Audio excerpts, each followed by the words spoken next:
Madam இந்த மாதிரி character பெரும்பாலும் ஒரு பெரிய கமர்ஷியல் ஹீரோயின் நல்ல தெரிஞ்ச ஹீரோயின்ட்ட கொடுத்தா வேண்டாம் அப்படிம்பாங்க, ரிஸ்கா இருக்கு, நிறைய விமர்சனங்கள் வரும் அப்படிம்பாங்க. அப்புறம் செட்டில் நடிக்கிறது ரொம்ப கஷ்டம். நீங்க எப்படி தைரியமா அதை ஒத்துக்கிட்டீங்க? எனக்கு இந்த கேரக்டர் பிடிச்சிருந்ததுன்னா அதனால பண்ணிட்டேன், அவ்வளோதான். அது இல்லாமல் அந்த கமர்ஷியல் வேல்யூ இல்லை, இதுக்கப்புறம் எனக்கு படமே வராது அப்படிலாம் நான் அப்போ நினச்சி பார்க்கல. எனக்கு இந்த கேரக்டர் பிடிச்சிருந்தது, நான் பண்ணிட்டேன். இதுக்கப்புறமும் அப்படிதான், எனக்கு பிடிச்ச கேரக்டர்ஸ் வந்தால் கண்டிப்பாக பண்ணும், அவ்வளோதான். இந்த படத்துல ஒரு முத்த காட்சி இருக்கு. மற்ற படத்துல நடிக்கிறதுக்கும் இந்த படத்துல இருக்கிறதுக்கும் வித்தியாசம் இருக்கு. அது நடிக்கிறது வந்து எப்படி வந்தது? அது ஈஸியாக இருந்துச்சு, ஏன்னா அது அனுஷா தான். Director sir, sir director sir, sir இந்த மாதிரி சார் டைரக்டர் சார் சொல்லுங்க. இந்த மாதிரி விஷயங்கள் ஆக்சுவலாக வந்து இது ஒரு இப்போ ஸ்பெஷல் சைல்டுன்னு சொல்கிறோம்ல, அந்த மாதிரி தானே இந்த ஹோமோ லெஸ்பியன்லாம். இது வந்து சமூகத்தில் நீங்கள் இந்த மாதிரி படம் எடுக்கிறப்போ ஒரு துணிச்சலான முயற்சி, அதை பாராட்டுறோம், படமாக கலைப்படைப்பாக ஏற்றுக்கலாம். ஆனால் இது இன்னும் ஜாஸ்தியாக கிடையாது. ஏற்கனவே பொண்ணு கிடைக்காம அவன் அலைஞ்சிட்டு இருக்கான் நிறையா மாப்பிள்ளைங்களுக்கு.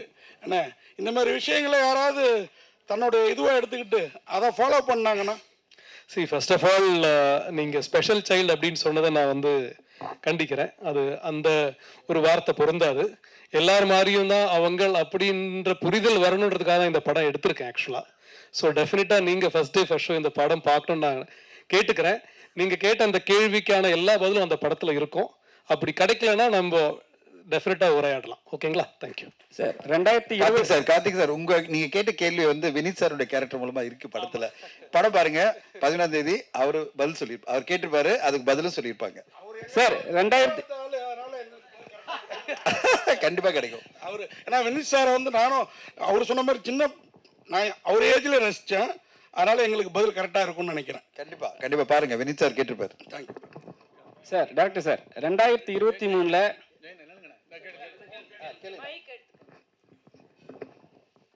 சார், இதில் 2 பெண்ணுங்க காதலிக்கிறாங்க. அவங்க வந்து தனியாக வாழணும்னு சொல்லிட்டு நினைக்கிறாங்க. அதுக்கு அப்பா அம்மா ஒத்துழைக்க மாட்டேங்கிறாங்க. பட் வழக்கமாக ஏற்கனவே நீங்கள் கோட் பண்ண மாதிரி தான் சமுதாயத்தில் வந்து ஒரு ஆண் பெண், ஆணுக்கு ஒரு பெண் அப்படின்னு சொல்லிட்டு தான் இருக்குது. பட் இந்த மாதிரி ஏற்கனவே கார்த்திக் ஒன்று மாதிரி பெண் கிடைக்க மாட்டுது அப்படின்னு சொல்லிட்டுலாம் சொல்கிறாங்க. நீங்கள் வந்து இதை வந்து வற்புறுத்தி சொல்லும்போது நாடு முழுக்க இந்த மாதிரி ஆச்சுனாக்கா அப்புறம் குழந்தை பிறப்பு எப்படி நடக்கும்? அப்புறம் அதுக்கு பிறகு வந்து பெண்கள் அவங்க மட்டுமே குடும்பம் நடத்தலாமா?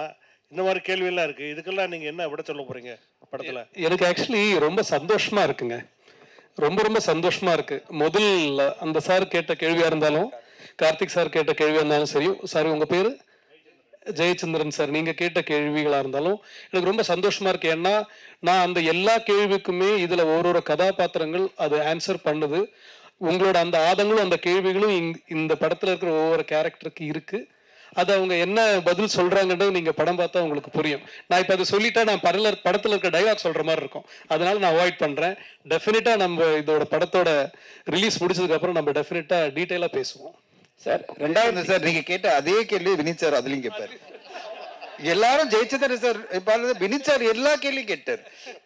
அதனால நீங்க படம் மட்டும் பாத்துருங்க. அதுல உங்க கேள்விக்கு எல்லாரும் அவர் கேட்டிருப்பாரு, அதுக்கு பதில் வந்து லிஜோ சொல்லியிருப்பாங்க, அது பிறகு அனுஷா சொல்லியிருப்பாங்க, டைரக்டர் வந்து அவங்க மூலமா சொல்லுவாரு. நீங்க பாருங்க சார். 2023 வாழும் தொடரும் இடம் நீதானே, இதே மாதிரி ஒரு ஸ்கிரிப்ட் தான் அந்த படமும். சரிங்களா? அந்த படத்துலயே வந்து ஒரு லாஸ்ட் எண்டிங்கில் வந்து ஒரு மக்கள்கிட்ட கொடுத்துருவாங்க அந்த கிளைமேக்ஸு. ஸோ அதே மாதிரி தான் நிறைய படம் நீங்கள் பார்த்தீங்கன்னா மக்கள்கிட்ட கொடுத்துட்றாங்க. ஏன் அது மாதிரி கொடுக்குறீங்க? ஏன்னா உங்களால் தெளிவான ஒரு முடிவு எடுக்க முடியலையா? எல்லாரையும் தான் கேட்குறேன். தெளிவான முடிவு எடுக்க முடியலையா? இல்லை ஒரு முடிவு சொன்னால் எல்லாருக்கும் ஏதாவது பிரச்சனை வரும்னு சொல்லிட்டு பண்ண மாட்டீங்களா? பிரச்சனை வரணும்னு நினச்சிருந்தா நான் இந்த கதையை எடுத்து எழுதியிருக்கவே மாட்டேன், பண்ணியிருக்கவே மாட்டேன். இது பிரச்சனையாக இருக்குன்றதுனால தான் அந்த கதையை பண்ணேன். சரிங்களா? இந்த படத்தில் நான் வந்து ஒரு ஓப்பன் ஹேண்டடாக விடலை. இந்த படம் பார்த்தா உங்களுக்கு ரொம்ப தெளிவாக புரியும். அதோட ஏன்னா நான் இப்போ சொல்ல முடியாது. படம் ரிலீஸ்னா நம்ம ரொம்ப டீட்டெயிலாக பேசியிருக்கலாம். டெஃபினட்டாக இது வந்து ஓப்பன் ஹேண்டட் படம் கிடையாது.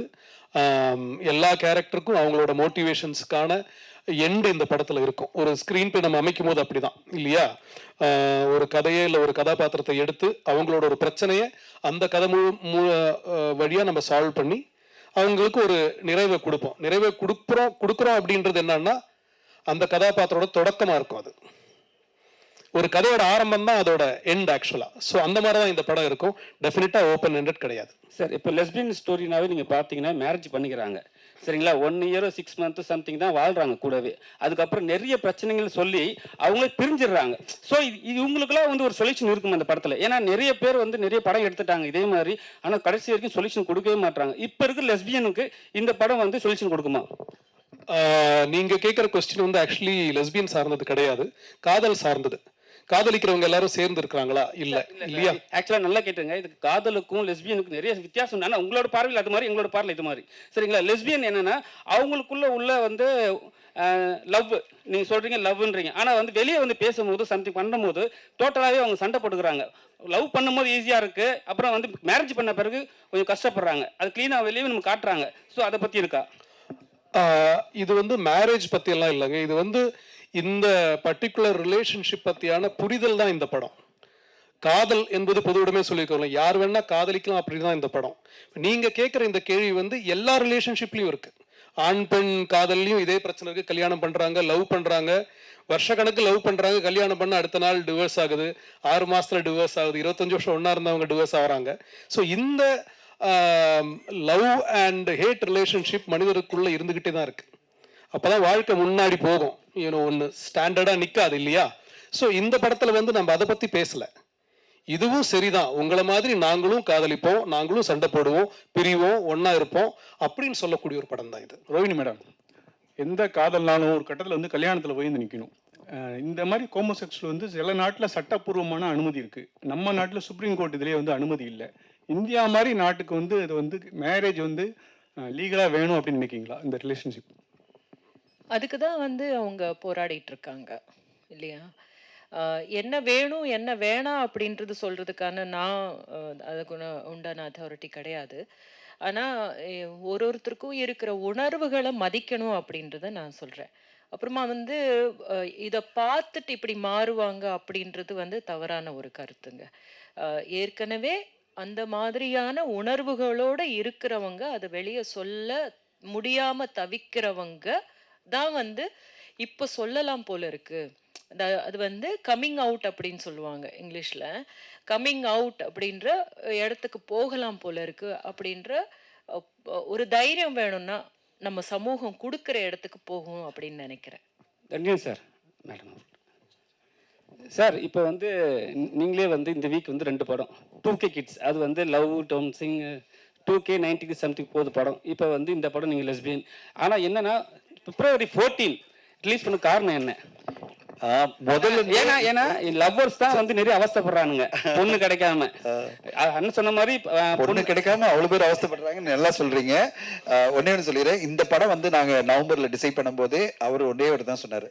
அன்னைக்கு சொன்னாரு, சார் இது வந்து வேலண்டைன்ஸ் டே நாங்க கொண்டு வரணும்னு ஆசைப்பட்ட படம் இல்ல, காதல் என்பது பொது உடைமைன்னு சொல்லிட்ட பிறகு நான் வேலண்டைன்ஸ் டே 2024 கொண்டு வரணும் ட்ரை பண்ணேன் சார். அப்போ ப்ரொடியூசர்ஸ்க்கு சில சிக்கல்னால கொண்டு வர முடியல. அட்லீஸ்ட் 2025 நீங்க லவர்ஸ் டே கொண்டு வந்துடலாம் சார், ஏன்னா அதுதான் சரியான டேட் இந்த படத்துக்கு, இட்ஸ் ட்ரிபியூட் டு லவர்ஸ் அப்படின்னாரு. சரி சார், நம்ம வந்து February 14 வந்துடலாம்னு சொல்லிட்டு நாங்கள் February 14 அனௌன்ஸ் பண்ணிட்டு அப்பயே அனௌன்ஸ் பண்ணிட்டு எல்லாம் பண்ணிட்டே இருந்தோம். 2K லவ் ஸ்டோரி வந்து ஜனவரியில் எங்கிட்ட வந்து சுசீந்தர் சார் படத்தை காமிக்கும் போது அதுவும் வேலண்டைன்ஸ் டே படம் தான். ஏன்னா அது வேற மாதிரியான லவ் சொல்லுது. அந்த படத்தை பார்த்தீங்கன்னா அது வேற ஒரு புரிதல். இந்த 2K ஜெனரேஷன் லவ் எப்படி அணுகுறாங்க அப்படின்றத ரொம்ப மெச்சூர்டா ரொம்ப பிரமாதமா வந்து சுசீந்தர் சார் சொல்லியிருக்காரு. அந்த கதையை முடிச்சு நான் படம் பார்த்த உடனே நான் என்கிட்ட சொன்னாரு, சார் நீங்க ரிலீஸ் பண்ணுங்க சார், ஏற்கனவே ஒரு படம் நான் பண்ண போறேன் வேலண்டைன்ஸ் டேக்கு அப்படின்னு. இல்லை சார், எனிவே நாங்கள் வேலண்டைன்ஸ் டே கொண்டு வரணும்னு பிளான் பண்ணிட்டோம், நீங்கள் நடுவில் இருங்க, 2 படத்தையும் உங்களால் மேனேஜ் பண்ண முடியினாரு. உண்மையிலே சேலஞ்சாக தான் இருக்குது எனக்கு. ஏன்னா 2 பேரையும் மேனேஜ் பண்ணணும், 2 ப்ரொமோஷனும் பார்க்கணும், 2 ஈவெண்ட் அரேஞ்ச் பண்ணணும். ஆனால் 2 வேறு விதமான படங்கள், ஒரே மாதிரி படம் இல்லை, அது வேறு மாதிரியான ஒரு கான்செப்ட் படம். இது எனக்கு மனசளவில் ஆத்மார்த்தமான ஒரு படம். மனசளவில் ஆத்மார்த்தமான படம்னா சில படங்கள் நம்ம நெஞ்சில் வந்து ஆழமாக பதியும், அந்த மாதிரி ஒரு படம் அது. அது இந்த கால யங்ஸ்டர்ஸ் எப்படி வந்து காதல் அணுகிறாங்கன்றதை பார்க்கும்போது ஒரு நம்பிக்கை கொடுக்குற அந்த படம் அது 2K லவ் ஸ்டோரி. இந்த படம் மனசளவில் நம்மளை வந்து ரொம்ப பாதிக்குது. மனசளவில் வந்து இந்த ஒரு கம்யூனிட்டின்னு அப்படின்னு நம்ம ஒதுக்கிடாம அவங்க பார்ட் ஆஃப் அவர் ஃபேமிலி, நம்ம ஃபேமிலி தான் அவங்க. அவங்களுக்கு ஒரு உணர்வு இருக்குல்ல. படம் ஃபுல்லாக உணர்வுகளை பற்றி தான் இந்த படம் பேசும். உணர்வுகளை புரிஞ்சுக்கிட்டீங்கன்னா உங்களுக்கு வந்து எல்லாமே எம்பத்தி பண்ணுவீங்க. நீங்க வந்து இவங்களை ஒதுக்கி வைக்கிற ஒரு கம்யூனிட்டி கிடையாது, இல்ல அந்த செக்மெண்ட் கிடையாது. எல்லாருமே நம்மள சார்ந்தவங்க தான், அவங்களும் நம்மளோட இருக்கிறவங்க தான். அந்த உணர்வுகளோட நம்ம ஒத்துக்கணும் அவங்கள அப்படின்றதுக்காக இந்த படம் ரொம்ப அருமையா வந்திருந்தது. பார்த்த உடனே நானும் என் மனைவி தான் பார்த்தோம். இது வந்து நான் அது ஒரு மேல் பெர்ஸ்பெக்டிவ் அப்படின்லாம் இல்லை, என் மனைவி இங்கே வந்திருக்காங்க. நாங்கெல்லாம் பார்த்த உடனே இந்த படம் வந்து நல்லா இருக்கு, இந்த படம் நம்ம கண்டிப்பா மக்கள் மத்தியில் கொண்டு செல்லணும் அப்படின்னு ஆசைப்பட்டு கொண்டு வந்திருக்கோம். ஊடக நண்பர்கள் துணையோட, மக்களோட துணையோட இந்த படம் வந்து பரவலான மக்களை ரீச் பண்ண நம்புறேன். ஒரே விஷயம் சொல்ல, இன்னைக்கு காலைல நான் டிஸ்ட்ரிபியூட்டர் கிட்ட நான் பேசியிருந்தேன், எங்க டீம் ஃபுல்லா, தமிழ்நாடு ஃபுல்லா. அவங்க சொன்னாங்க, காதல் வந்து பொது உடைமை பத்தி எல்லா ஸ்கிரீன்லும் வந்து போடணும்னு ஆசைப்படுறாங்க, இந்த படத்துக்கு ஏதோ ஒரு விஷயம் இருக்கு அப்படின்னு நம்புறாங்க அப்படின்னாங்க. நான் சொன்னேன், மல்டிப்ளெக்ஸ்ல எல்லாம் இந்த படம் கண்டிப்பா வரணும், மக்கள் மத்தியில இந்த படத்துக்கு ஒரு எதிர்பார்ப்பு இருக்கு, அந்த ஒரு நல்ல ஒரு நம்பிக்கை இருக்கு. அந்த நம்பிக்கை ஏற்ற மாதிரி நீங்க படம் பார்க்கும்போது நீங்க கண்டிப்பா சொல்லுவீங்க நம்புறேன். ஏன்னா இந்த படத்தை பார்த்து சில ஊடக நண்பர்கள், இப்போ சில பேர் தான் பார்க்க முடிஞ்சது. ஏன்னா நாங்க வந்து ஒரு இன்ஃபுளுசர்ஸ் இல்ல, ஃப்ரெண்ட்ஸை கூப்பிட்டு படம் காமிக்கும் போது அவங்க எல்லாருமே சொன்னாங்க, சார் அருமையான படம் கொடுத்துருக்கீங்க அப்படின்னாங்க. அது நீங்களும் சொல்வீங்க நாளன்னைக்கு அப்படின்னு நான் நம்புறேன். நீங்களும் சொன்ன பிறகு அது கண்டிப்பா மக்கள் மத்தியில போய் சேரும், மக்களும் அதே மாதிரி சொல்லுவாங்க. அதுக்கு பிறகு இந்த படம் அதுக்கான ஆடியன்ஸை போய் ரீச் பண்ணிடும் நம்பிக்கையோட தான் காத்திருக்கிறோம். மேடம், ரோகிணி மேடம், நீங்கள் பேசுகிறப்ப சொன்னீங்க இந்த மாதிரி மாறிடுவாங்க அப்படிங்கிறதெல்லாம் நான் ஏற்றுக்க மாட்டேன் அப்படின்ட்டு, அது அவங்களுக்குள்ளார உள்ளதுன்னு. அப்படின்னா அது ஒரு திருநங்கை மாதிரி, ஒரு ஸ்பெஷல் சைல்டு மாதிரி அவங்களுக்குள்ள பர்டிகுலர் கேரக்டர் தானே, டேரக்டர் இல்லைன்னாரு. இது நான் உங்கள்கிட்ட இன்னொரு கேள்வியும் கேட்டுறேன். இப்போ நான் ஹாஸ்டலில் இருந்திருக்கிறேன், ஒரு 3 வருஷம் ஊட்டியில் படிச்சிருக்கிறேன். அப்போது நமக்கும் நம்ம ஃப்ரெண்ட்ஸுங்க சில தடம் மாதிரி போயிருக்குது.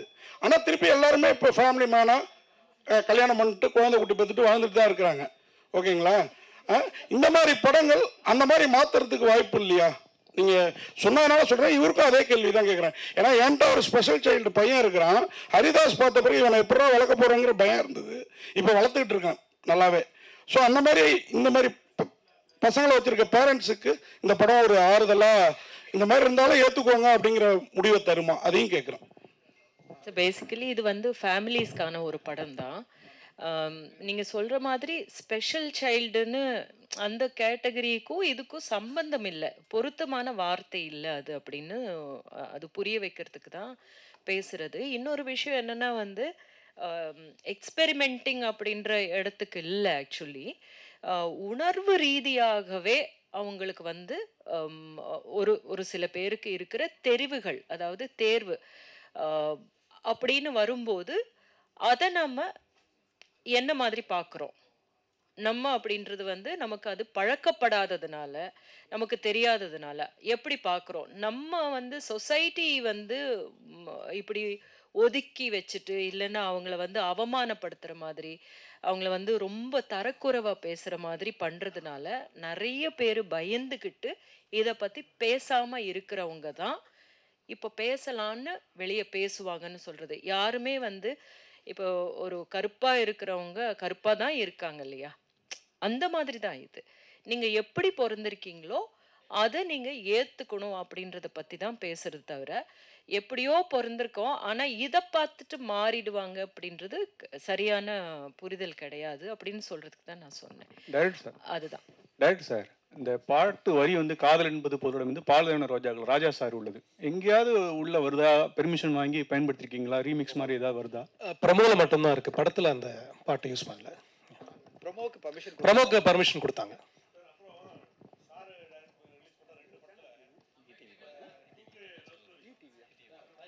சார் சார் ஒரு நிமிஷம் சார், டைரக்டர் சார். சார் ஆக்சுவலாக இப்போ நம்ம இந்த விஷயங்கள் வந்து ஃபேமிலியில இருந்து ஃபர்ஸ்ட் ஆரம்பிக்கணும். இங்கே யா, ஃபேமிலியில இருந்தா ஃபர்ஸ்ட் நம்ம இந்த விஷயத்த கொண்டு வரணும் அப்படின்னு நீங்க எப்படி ரைட் பண்ண ஆரம்பிச்சிங்க? ஏன்னா அது ரொம்ப சிக்கலான ஒரு விஷயம், அதை குறித்து சொல்லுவாங்க. அதே மாதிரி வந்து இப்போ இருக்க யங் ஜென்ரேஷன் மேக்ஸிமம் வந்து இந்த விஷயங்களை வந்து மேக்ஸிமம் ஏற்றுக்கிறாங்க. ஆனாலும் சில பேர் வந்து வானவில் அப்படின்ற வார்த்தையை யூஸ் பண்ணி நிறைய பேர் இது பண்ணுறாங்க. நிறைய பேர் இருக்கு, எல்லாருக்கும் தெரியும். ஸோ இதை வந்து இன்னும் நம்ம எப்படி ஹேண்டில் பண்ணலாம், கொஞ்சம் எப்படி ஜென்ரலைஸ் பண்ணலாம் அப்படின்ற மாதிரி இதெல்லாம் படத்தில் எதுவும் இருக்குங்களா? அடுத்து இந்த படத்தில் என்ன இருக்குன்றது படத்தை பார்த்ததுக்கு அப்புறம் நம்ம பேசலாம். பட் நீங்கள் கேட்ட கொஸ்டினுக்கான பதில் வந்து 2-3 கொஸ்டின் கேட்டீங்க. ஃபர்ஸ்ட் கொஸ்டின் வாட்டி சொல்லுங்க. ஓகே, சி நான் எப்படி பார்க்குறேன்னா, இந்த சமூகம் இல்லை இந்த நேஷன் இல்லை வேர்ல்டு நம்ம போகிறதுக்கு முன்னாடி நான் அப்படின்ற ஒரு ஐடென்டிட்டி இருக்குது. அந்த ஐடென்டிட்டி ஃபஸ்ட்டு கிரியேட் ஆகுறது நம்ம ஃபேமிலி தான் இல்லையா? ஸோ நமக்கு ஒரு அங்கீகாரம் அப்படின்றது முதல்ல ஃபேமிலியிலேருந்து தான் கிடைக்கணும். இப்போ நம்ம நிறைய பேரை பார்த்துருக்கோம், பெரிய இடத்துல வந்திருப்பான், ஆனால் வீட்டில் சண்டை போட்டு போயிருப்பான், என்னிடமோ அச்சீவ் பண்ணியிருப்பான், இருந்தாலும் என்னோட அப்பா என்ன ஒத்துக்கல, அம்மா என்ன ஒத்துக்கல அப்படின்ற ஃபீலிங் இருக்கும். நிறைய பேரை நான் பார்த்துருக்கேன், ரொம்ப சாதிச்சிருப்பாங்க, ஆனால் மனசுக்குள்ளே எப்போவுமே அந்த வேதனையோடு இருப்பாங்க. ஸோ இந்த புரிதல் அப்படின்றது ஒரு குடும்பத்தில், இல்லை குடும்பம் அது எதுவானா இருக்கலாம், அப்பா அம்மா இல்லை நண்பர்கள் இல்லை அந்த வில்லேஜ் சார்ந்த, இல்லை ஏன் ஊர் ஏன் நாடு அப்படின்னு கூட வச்சிருக்கலாம். ஸோ அந்த குடும்பம்ன்றது அது ஒரு யூனிட். ஸோ இந்த அங்கீகாரம் அங்கே ஆரம்பிக்கணும், அந்த புரிதல் அங்கே ஆரம்பிக்கணும். இந்த படத்தில் வந்து சாம் அப்படின்ற கேரக்டர் இவங்க பண்ணியிருக்காங்கன்னா, அவங்களோட ப்ரொட்டஸ்ட், அவங்களோட ஃபைட் வந்து அவங்க காதலுக்காக என்னன்னா, உலகத்துக்கு கூட கிடையாது, என் அம்மா என்ன புரிஞ்சுக்கணும், அவ்வளோதான். அதுதான் இந்த கதை. இந்த ஒன் லைனில் இந்த கதையை சொல்லிட்டேன், என் அம்மா என்ன புரிஞ்சுக்கணும், அவ்வளோதான். I don't care about the world. அவங்க புரிஞ்சுக்கிட்டாங்கன்னா அது போதும், அங்கேருந்து அது ஆரம்பிக்கும். அதுதாங்க இந்த படம். இயக்குனர் சார் வணக்கம் சார். இங்கே சமீபத்திய படங்கள் பார்த்தீங்கன்னா, இப்போ லெஸ்பியன் ஊக்குவிக்கிற மாதிரியும், இப்போ லாஸ்ட்டாக கூட ஒரு படத்தோட ட்ரெய்லரில் பேசியிருந்தாங்க, பெண்கள் எங்கே வேணாலும் போகலாம், யார் கூட வேணாலும் சுற்றலாம் அப்படின்ற மாதிரியும் ஒரு கதைகள் அமைஞ்சு ஒரு படம் பேட் கேர்ள்னு வரப்போகுது. சமீபத்தில் இந்த மாதிரி படங்கள் வர்றதுனால நாட்டில் ஏதாவது சீர்குலைவுகள் ஏற்படாது, நம்ம கலாச்சாரம் கெட்டு போகும் அப்படின்னு நினைக்க மாட்டீங்களா சார்? டெஃபினட்டாக கிடையாதுங்க. ஏன்னா ஒரு கலாச்சாரத்தில் இருந்து தான் ஒரு கதை உருவாகுது, ஒரு கலாச்சாரத்தில் இருந்து தான் ஒரு கதை உருவாகுது. நம்ம வாழ்வியல் இருந்து தான் ஒரு படத்தை நம்ம உருவாக்குறோம், இல்லை கவிதை உருவாகுது, இல்லை புத்தகம் உருவாகுது. ஸோ ஒரு ரெஸ்பான்சிபிளான கலேஷ், ஒரு ரெஸ்பான்சிபிளான ஒரு கதையும் ஒரு ஆடியன்ஸும் ஒரு செட் ஆஃப் கலைஞர்களும் சேர்ந்து ஒரு படைப்பை கொடுப்போம், நம்ம அதை பற்றி யோசிப்போம், சரிங்களா? ஸோ இந்த கதை வந்து ஒரு உரையாடலை தான் ஸ்டார்ட் பண்ணோம். இதில் இந்த கதையில் வந்து நம்ம இப்படி இருக்கிறது தான் சரி அப்படின்னு சொல்லி நம்ம க்ளோரிஃபை பண்ணுறது கிடையாது.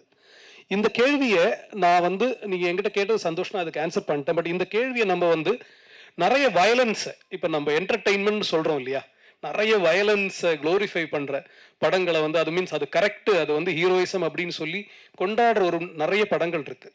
அந்த படம் சமூகத்துக்கு என்ன பண்ணுது அப்படின்ற ஒரு கொஸ்டினும் நம்ம இது கூட சேர்ந்து கேட்கணும் அப்படின்னு நான் உங்களை கேட்டுக்கிறேன். Thank you sir. தனிஞ்சன் சார் ஒரே ஒரு கேள்வி சார், உங்களுக்கு தான் முடிச்சுக்கலாம்.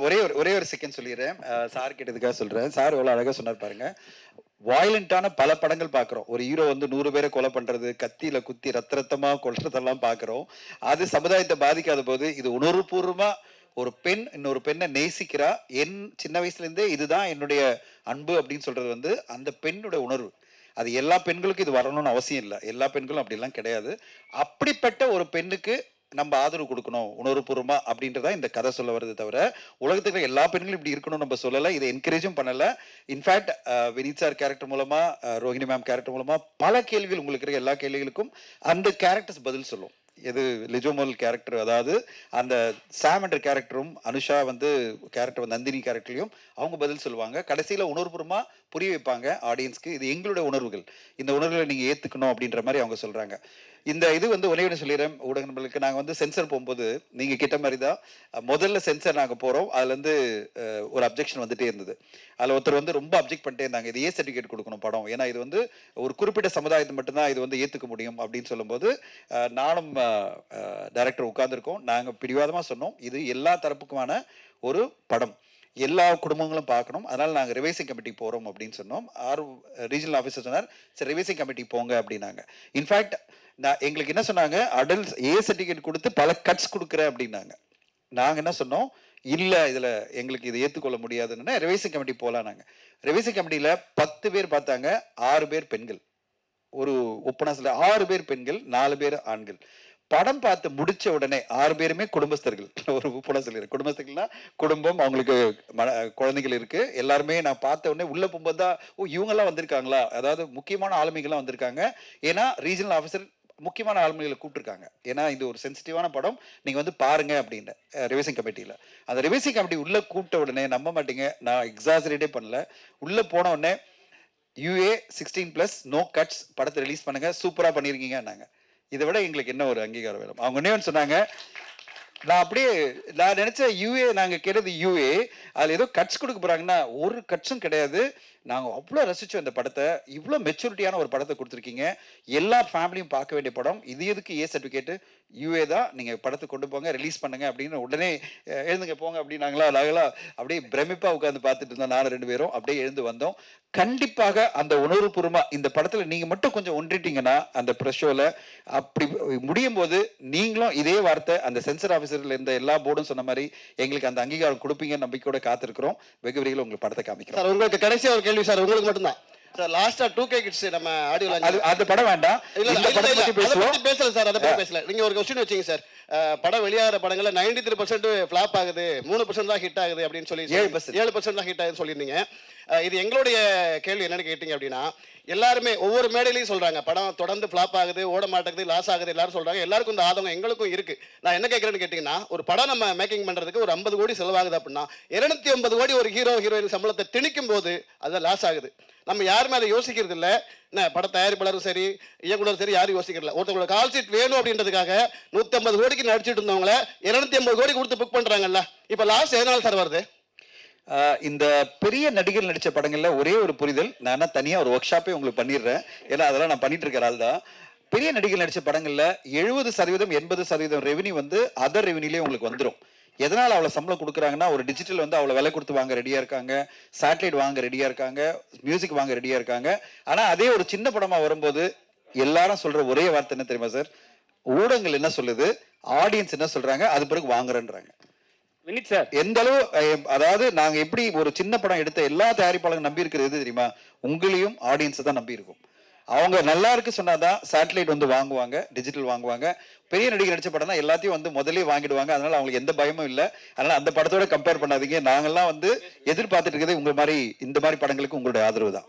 வினித் சார், லாஸ்ட் கொஸ்டின் என்னன்னா, ரொம்ப நாளுக்கு அப்புறம் இது மாதிரி ஒரு படம் பண்றீங்க தமிழ் சினிமாவில். ஏன்னா நீங்க வந்து 80s 90s வந்து உங்களை வந்து கொண்டாடினாங்க. ரொம்ப நாள் படம் பண்ணாத காரணம் என்ன? ஏன் வந்து ஃபர்ஸ்ட் இப்போ ரொம்ப நாளுக்கு அப்புறம் இந்த படம் பண்ண காரணம்? ஆனால் வந்து சோஷியல் மீடியாவில் கடைசி வரைக்கும் உங்க ட்ரெண்ட் பண்ணே இருக்காங்க. சந்திரமுகியா இருந்தாலும் சரி, சக்கரையா இருந்தாலும் சரி, எல்லாமே ட்ரெண்ட் பண்ணுங்க. அது எப்படி பாக்குறீங்க? இல்லைங்க, ஆஸ் அன் ஆக்டர் எனக்கு வந்து டெலிபரேட்டாக ஒரு கான்ஷியஸாக எடுத்த பிரேக் அப்படிலாம் கிடையாது. வாய்ப்புகள் கம்மி தான் டெஃபினெட்லி. அண்ட் அது 2 ரீசன்ஸ். ஒன்று நம்மளோட சக்ஸஸ் ரேஷியோ, அது பொறுத்த வரைக்கும் தான் நமக்கு வாய்ப்புகள் வரும்.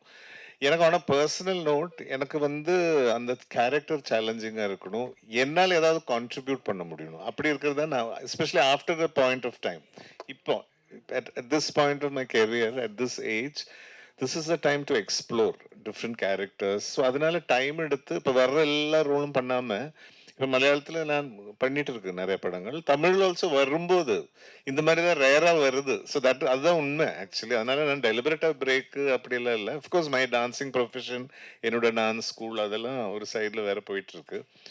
But as an actor I think it is very important. ஏன்னா மக்கள் மனசில் இப்போ நீங்கள் சக்கரை எடுத்து சொல்கிறீங்க, காதல் தேசம் எடுத்து சொல்கிறீங்க, மே மாதம், ஒரு Chandramukhi, that goodwill is so important.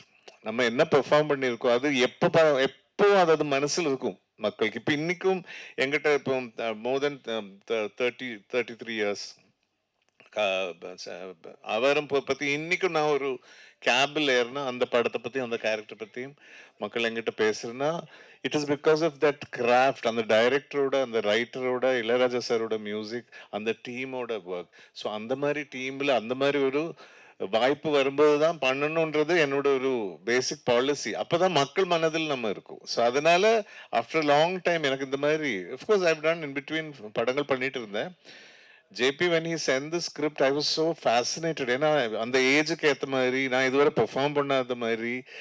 And so அது ஒரு சேலஞ்சாக இருந்தது. And I was confident. அது தட் இஸ் வெரி இம்பார்ட்டன்ட். இது பண்ணி it has to be justified. அது நம்ம டிஸ்கஷன்லேயே he also felt the confidence that என்னால் பண்ண முடியும். அப்படியே வந்தது. தேங்க்யூ.